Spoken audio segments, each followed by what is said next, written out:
নমস্কার বন্ধুরা। আজ আমরা কথা বলবো মিকির আঁকা তাইশি নামের একটি মেয়ের কথা, যে খুবই ইনোসেন্ট ছিল এবং সে তার বয়ফ্রেন্ডকে মন প্রাণ দিয়ে ভালোবাসতো, কিন্তু সেই তার বয়ফ্রেন্ডের হাতে খুব প্রচন্ডভাবে ধোঁকা খায়। এরপরে সে ঠিক করে সে রিভেঞ্জ নেবে, আর কিভাবে সে রিভেঞ্জ নিল তাই আমরা এই গল্পে দেখব। আমরা দেখি সে মিস ক্যাম্পাস হয়েছে তার ইউনিভার্সিটির থেকে, এবং সেখানে সে সবাইকে বলে যে আসলে এই কম্পিটিশনটা খুবই সহজ ছিল, কারণ এখানে যারা আমার বিরুদ্ধে প্রতিদ্বন্দ্বী ছিল তারা অতটাও সুন্দর ছিল না, এজন্য আমার কাছে জয়ী হওয়াটা খুবই সহজ ছিল। এই বিষয়গুলি যখন অন্য মেয়েরা শোনে তারা খুবই রাগ করে, সবাই তাকে মুখ ভেঙে সেখান থেকে চলে যায়। স্টেজ থেকে নামার সময় হঠাৎই সে পা ফসকে যায় এবং গিয়ে পড়ে একদম একটা ছেলের পরে। সেই ছেলেটির নাম হচ্ছে হিরোমাসা। এইটাই ছিল তাদের প্রথম দেখা এবং প্রেমে পড়া। এই কথাই সে তার বোনের সাথে বলতে থাকে। এরপরে তারা ডেটিং করে। আজ তাদের 1 বছর হয়েও গেছে, এবং তার বোন যখন বলে তোর কি ভয় লাগে না যে তোকে ছেড়ে দেবে বা তোকে চিট করতে পারে, তখন সে বলে আমাকে চিট করবে? কোনোভাবেই নয়, আমার মতন সুন্দর মেয়ে সে আর পাবে কি নাকি। এরপরে সে দেখি সে অফিসে যায়। সেখানে হঠাৎই তার কাছে হিরোমাসা ফোন করে এবং বলে যে তোমার জন্য একটা সারপ্রাইজ আছে, তুমি একটু ক্যাম্পাসে যে পার্টি হবে সেখানে এসো। তখন সে বলে ক্যাম্পাসের পার্টিতে কেন? মানে একটা সুন্দর সারপ্রাইজ তোমার জন্য অপেক্ষা করছে, এমনি তো আমাদের 1 বছর হয়ে গেছে, আমরা একে অপরকে ট্রেড করছি, এবার কিছু সিদ্ধান্ত নিতে হবে। এরপরে আমরা দেখি হিরোমাসা একটা শয়তানি হাসি দেয়। আর এদিকে বাড়ি এসে তো খুব খুশি মিকি। সে কোন জামা পরবে, কিভাবে সাজবে, এসব নিয়ে ব্যস্ত। এরপরে সে যখন পার্টিতে যায়, পার্টিতে সবাই তারই ছবি তুলতে থাকে। তারও বেশ ভালো লাগে বিষয়টা, এবং সেইখানে সে তার প্রতিদ্বন্দ্বী হিসাবে যে একটি মেয়ে ছিল যার নাম মেরি, সে সেইখানে আসে এবং তখন বলে যে তুমি সেদিন কি সব বলেছিলে। তার কোনো কথা না শুনে সেখানে চলে যায়। তখন একটা মেয়ে এসে বলে আমি এখানে সে হিরোমাসের সাথে দেখা করতে, কারণ হিরোমাস আমাকে প্রেগনেন্ট করেছে, তার সেটাই বলতে এসেছি। সে এই কথাগুলো একদম বিশ্বাসই করতে পারে না, আর সে হেসে উড়িয়ে দেয় আর বলে হিরোমাসা অনেক বড় লোক, তার জন্য হয়তো ফাঁসাতে এসেছে। এই কথা শুনে মেয়েটা সেখানে চলে যায়। হিরোমাসা তাকে একটা মেসেজ করে বলে একটা সেলফি তুলে পাঠাও। তো তখন সে দেখে চারিদিকে অন্যান্য মেয়েরাও সেলফি তুলতে ব্যস্ত, প্রত্যেকেই সেলফি তুলছে। সে বুঝতে পারে না সবাই একসাথে কেন সেলফি তুলছে। সেই সময় মেরি এসে তাকে বললে সেলফি তুলে দাও। সে মেরির ফোন দিয়ে দেখে যে মেরিকেও হিরোমাসা একটা মেসেজ পাঠিয়েছে, সেটা আর সহ্য করতে পারে না। সে সবকিছু ফেলে টেলে সেই পার্টি থেকে বেরিয়ে পড়ে একদম হিরোমাসার কাছে যাবে বলে। সেখানে সে গিয়ে চলে যায়। এরপরে সেখানে দেখি হিরোমাসা অনেক মেয়েদের সাথে বেশ হাসাহাসি করছে আর গল্প করছে। সে যতই ডাকছে কোনোভাবে শুনছে না। সেই মেয়েটি এসে বলে দেখো আমাকে টাকা দিয়েছে অ্যাবর্শন করানোর জন্য, তুমি তো বিশ্বাস করছো না, দেখো তার লোকরাই দিয়েছে। তবুও সে বিশ্বাস করতে পারে না। সে ওর কাছে গিয়ে বলে যে তুমি বলো এগুলো কোনো কিছু সত্যি নয়, এরা তোমাকে ফাঁসানোর চেষ্টা করছে, আমি তোমাকে বিশ্বাস করব। তখন সে বলে সবকিছু সত্যি, তুমি টাকা নিয়ে মুখ বন্ধ করো, আর তোমাকে আমার ভালো লাগছে না, এখান থেকে যাও। সে কিছুতেই এটা শুনতে চায় না। এরপর বলে এরকম করলে হবে না, আমি অন্যান্য মেয়েদের মতো না, আমি তোমাকে ছাড়বো না, তুমি দেখবে, তুমি একদিন আমার পায়ে এসে পড়বে, দেখবে যে আমি তোমায় কি করি। এ বলে সে খুব চিৎকার চেঁচামেচি করতে থাকে। কি তখনই পাশে থাকা একটা ছেলে তাকে বলে তুমি কিছু করতে পারবে না, বুঝলে, এরা সব বড় লোকের বেটা। তখন সে বলে কি করে, তখন সে বলে তুমি যদি প্রধানমন্ত্রী হও দেশের তাহলেই কিছু করতে পারবে। সে ঠিক করে আমি প্রধানমন্ত্রী হব, কারণ মিকি ছিল খুবই জেদি মেয়ে। যেখানে প্রধানমন্ত্রী হওয়ার জন্য জাপানের ট্রেনিং হয়, প্রত্যেকে পলিটিশিয়ানের ট্রেনিং নেয়, সেই ট্রেনিং কলেজের শেষে অ্যাডমিশন নেওয়ার জন্য চলে আসে, কিন্তু অ্যাডমিশনের ডেট ফুরিয়ে গেছে, তাই তাকে নেওয়া হবে না। সে খুব চিৎকার চেঁচামেচি করলে সেখান থেকে সবাই তাকে ধাক্কা দিয়ে বার করে দেয়। সে রাগ করে চলে যেতে থাকলে সেখানে ম্যাডাম তাকে হঠাৎই রাস্তায় ধরে, বুঝতে পারে সে খুবই জেদি এবং বলে আমি তোমাকে সাহায্য করব। আমার অফিসে কদৌকি বলে একটা ছেলে আছে, যাকে তুমি রাজি করাতে পারলে সে তোমাকে জেতাতে সাহায্য করবে। সে কদুইকে সে রাজি করাতে থাকে। কদুইকি বলে যে তোমার দ্বারা এটা সম্ভব না, তুমি শুধু রিভেঞ্জ নেওয়ার জন্য করতে চাও, মানুষকে ভালোবেসে তুমি পলিটিশিয়ান হতে চাও না। তখন সেই ম্যাডাম গিয়ে বলে যে কদুইকি তুমি প্লিজ শোনো, এদিকে তুমি সাহায্য করো, আমি বলছি ও পারবে, তুমি আমার কথা একটু শোনো। তখন কদুইকি তার ম্যাডামের কথা শোনে এবং বলে যে ঠিক আছে আমি তার সাহায্য করব। এরপর কদুইকি রাজি হয়ে যায়। এরপরে আমরা দেখি যে সেটা দেখেও অবাক হয়ে যায় মিকি। মিকির কাছে সে বলে তোমাকে অনেক খাটনি করতে হবে, তাকে বিভিন্নভাবে ট্রেনিং দিতে থাকে। মিকি সেটা হয়তো ভালোভাবে না নিলে তখন হিরোমাসা তার উপরে এসে রাগ করে কদৌকি।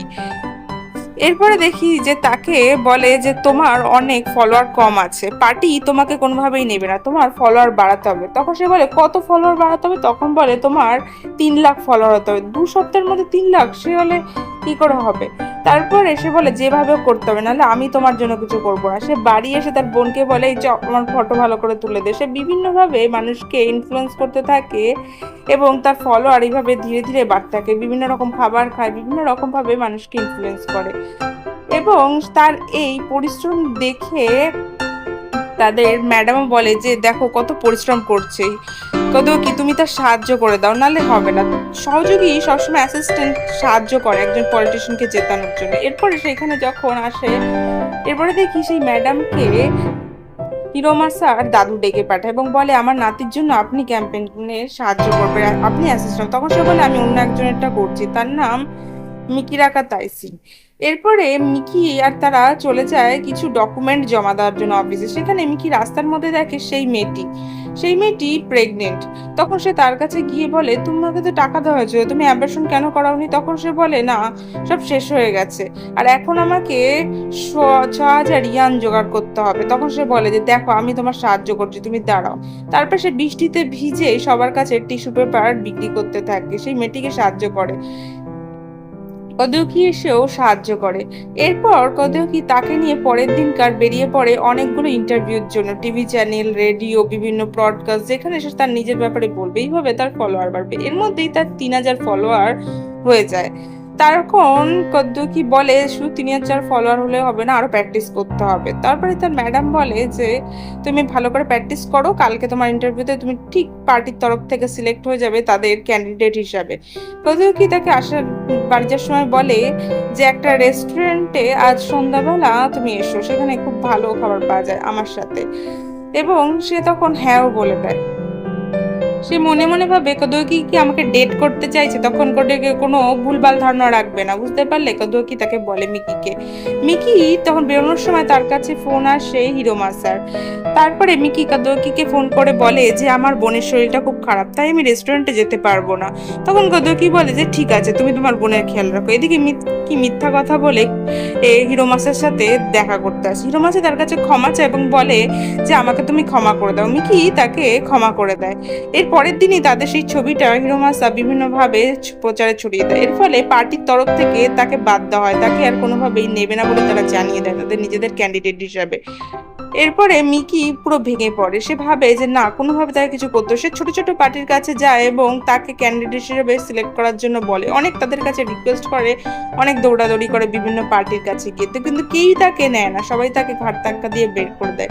সে দুঃখে নদীর কিনারে বসে থাকে। হঠাৎই তার কাছে কদকি এসে একটা পার্টির রিপ্লেট দিয়ে বলে ওই পার্টির একটা ক্যান্ডিডেট অসুস্থ হয়ে পড়েছে, তাই সে নাম তুলে নিয়েছে। তারা এখনই একটা ক্যান্ডিডেট চাইছে, তুমি এখনই গেলে সব হবে, আমি কথা বলে নিয়েছি।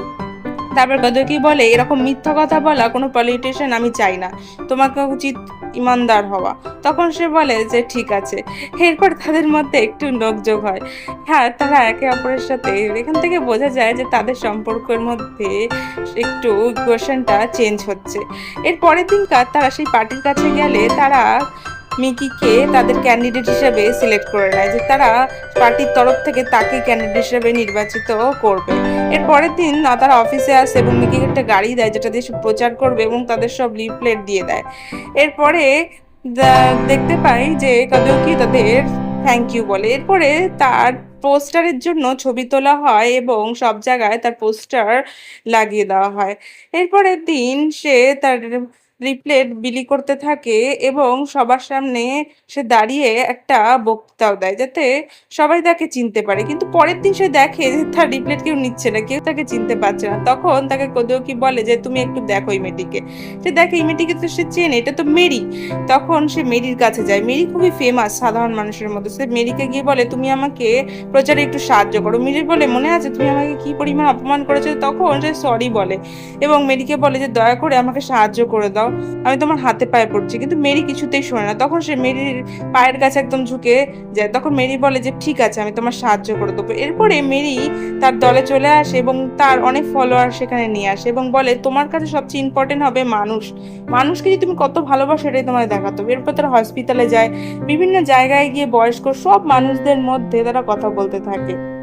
সেখানে একটা ঠাকুমার সাথে তাদের দেখা হয়, বিভিন্ন বাচ্চা, সেই বাচ্চাদেরকে এসে এসে বলে যে দিদি এই ক্যানটা একটু খুলে দেবে। প্রথমে সে খুলতে না চাইলেও মেরি বললে মিকি ক্যানটা খুলে দেয় এবং বাচ্চাগুলো খুব খুশি হয়, বলে দিদি তুমি খুব ভালো। এইভাবে তারা রাস্তায় বেরিয়ে বেরিয়ে প্রচার করতে থাকে এবং পরের দিনও সে আবার বক্তৃতার জন্য আসে। অনেক লোক তার বক্তৃতা শোনার জন্য জমা হয়। এরপরে তারা দেখতে পাই যে মেরি বলে যে কাদু কি কি একা তো, আমি ওকে ডেটিং করব, তুমি কি বলো? তখন মিকি বলে ঠিক আছে, কিন্তু মিকি তাও কেমন জানি একটা অস্বস্তি বোধ হয়। পরে রাত্রিবেলা কদর কি অফিসে আসলে মিকি বলে তুমি রেস্টুরেন্টে যাওনি মেরির সাথে? তখন সে বলে আমি রেস্টুরেন্টে যাওয়া ছেড়ে দিয়েছি এবং তাকে একটা তার অনেক জনতাদের লেখা তাদের উইশ হিসাবে পাঠায় যে তার কি করতে হবে। তখন বলে দেখো তোমার উপরে কত আশা। তখন সে বলে আমি তো রিভেঞ্জ নেওয়ার জন্য হয়েছিল। তখন বলে যার জন্যই তুমি হয়েছিলে এখন থেকে তুমি মানুষের জন্য বাঁচো, মানুষকে ভালোবাসো। সে এইভাবে বলে।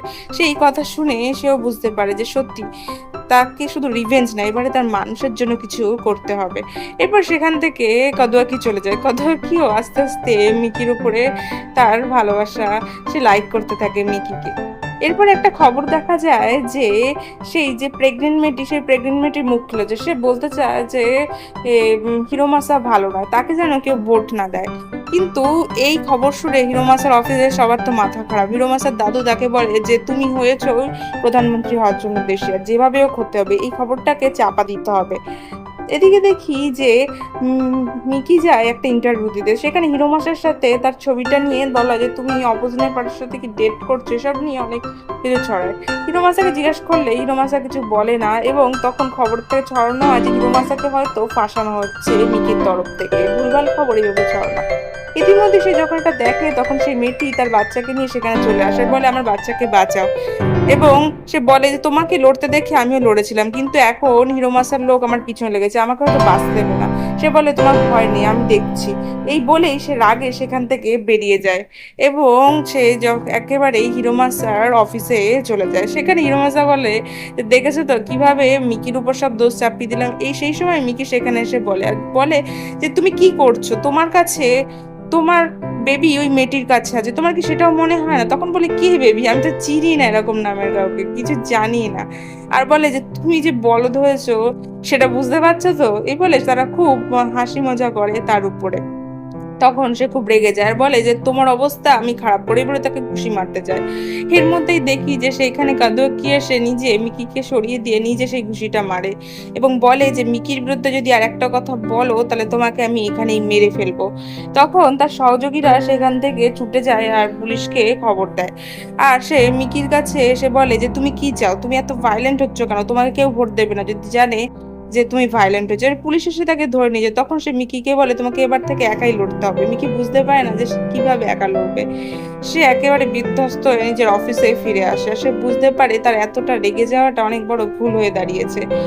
এরপরে তার সেই ম্যাডামের কাছে গেলে ম্যাডাম বলে যে কাদুয়া কি রিজাইন দিয়ে দিয়েছে সেই কাজ থেকে, আর তোমার জন্যই সমস্ত কিছু হয়েছে। আর এখন যদি তুমি চাও কাদুয়াকির জন্য বদলা নেবে তাহলে তোমাকে জিততেই হবে, বুঝতে পারলে? সেটা যেভাবে হোক ভালো করে প্রচারে মন দাও, নিজে ভালো করে প্রচার করো আর আমাদের মান রাখো। তুমি কি বুঝতে পারছো না যে কতটা সিরিয়াস ব্যাপার হচ্ছে? তখন সে ভালো করেই বুঝতে পারে যে সত্যি কতটা সিরিয়াস। সে ভালো করে প্রচারে মন দেয়, সে সমস্ত কিছু করে।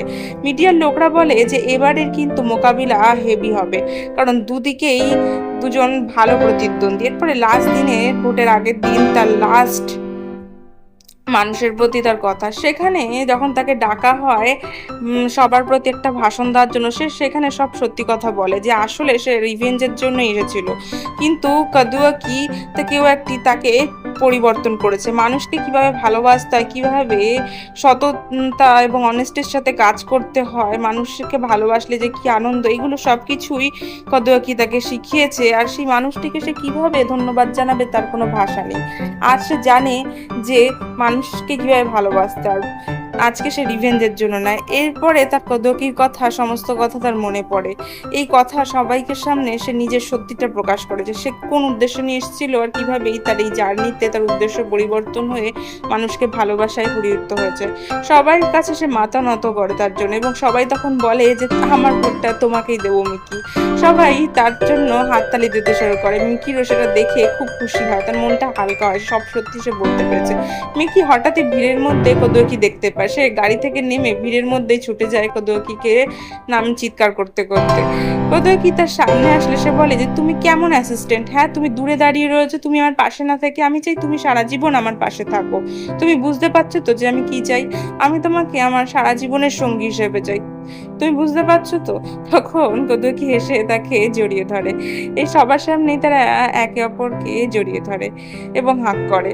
এরপরে একে অপরকে কিসও করে সবার সামনে। এখানেই সবাই তাদের এই ভালোবাসা দেখে খুবই খুশি হয়, এবং তারাও চারিদিকে তাকিয়ে দেখে যে তাদের অনেক সাপোর্টার, তাদেরও খুব ভালো লাগে যে মানুষ তাদের এত ভালোবাসে। এর মধ্যেই খবর বেরায় যে তারা জিতেছে ভোটে, অনেক ভোটে তারা জিতে গেছে।